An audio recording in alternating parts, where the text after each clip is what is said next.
ओम नमो भगवते वासुदेवाय। आज का जो हमारा प्रसंग है यह सर्व समाज के लिए सुनने के लिए अति कल्याणकारी है। सुनिए। को एजुकेशन सह शिक्षा प्रणाली, यह प्रणाली भारतीय नहीं पश्चिम की देन है। द्वापर युग में भीष्म जी से लेकर आज कलयुग में स्वामी दयानंद सरस्वती और योग ऋषि स्वामी रामदेव जी महाराज ने भी इसे गलत बताया है। सुनिए। प्राचीन काल से भारतवर्ष में स्त्री शिक्षा व पुरुष शिक्षा पर जोर देते आए हैं कि कन्याओं को भी लड़कों की तरह ही अति शिक्षित होना अनिवार्य है। अशिक्षित पुरुष व अशिक्षित स्त्री पशु के समान कहे गए हैं।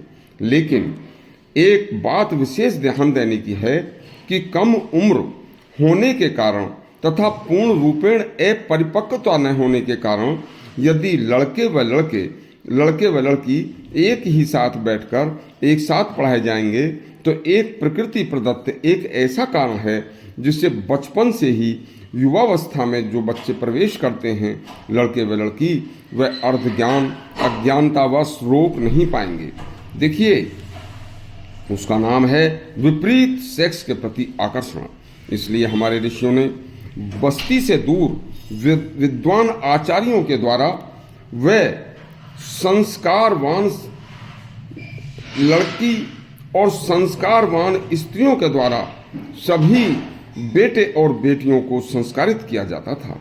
जैसे त्रेता युग में गुरु वशिष्ठ व महर्षि विश्वामित्र के आश्रम में विद्या अध्ययन के लिए कोई कन्या नहीं थी। कन्याओं की व्यवस्था महर्षि अत्रि, अनुसुईया आदि के आश्रमों में होती थी।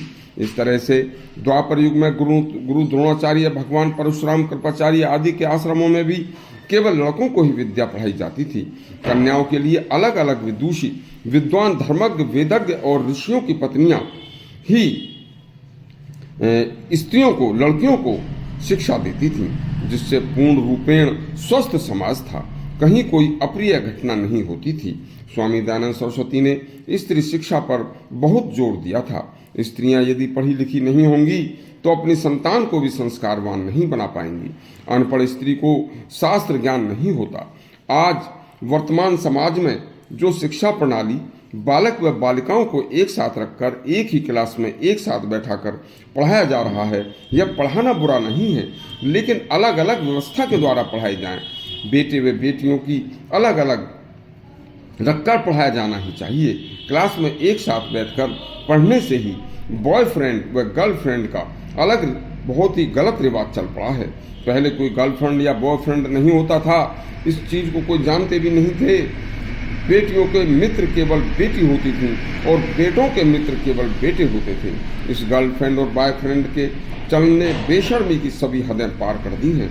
धीरे धीरे माता पिता तक के सामने लड़के लड़कियां यह कहते नहीं शर्माते कि मम्मी यह मेरा बॉयफ्रेंड है या मेरी गर्लफ्रेंड है।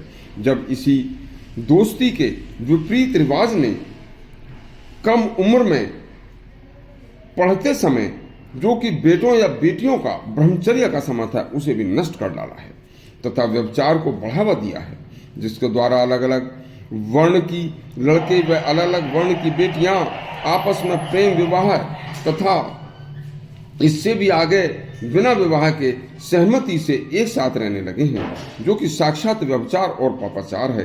और इससे भी आगे बहुत से बच्चे तक भी पैदा करने शुरू कर दिए हैं। बिना विवाह के एक साथ रहकर पैदा किए बच्चे संस्कारित हो ही नहीं सकते तथा वह जिसे रिलेशन में रहना कहते हैं एक बहुत बड़ा व्यभिचार है। यदि इस तरह के असामाजिक तथा घोर वेद शास्त्रों के विरोधी कुकृत्य पर पाबंदी नहीं लगाई गई तो संसार का यह समस्त पवित्र विवाह संस्कार का मतलब ही समाप्त हो जाएगा तथा नाते रिश्ते कोई माने नहीं रखेंगे। समाज मनुष्यों का संस्कार विहीन होकर नष्ट हो जाएगा और इसके दुष्परिणाम भी आने शुरू हो गए हैं।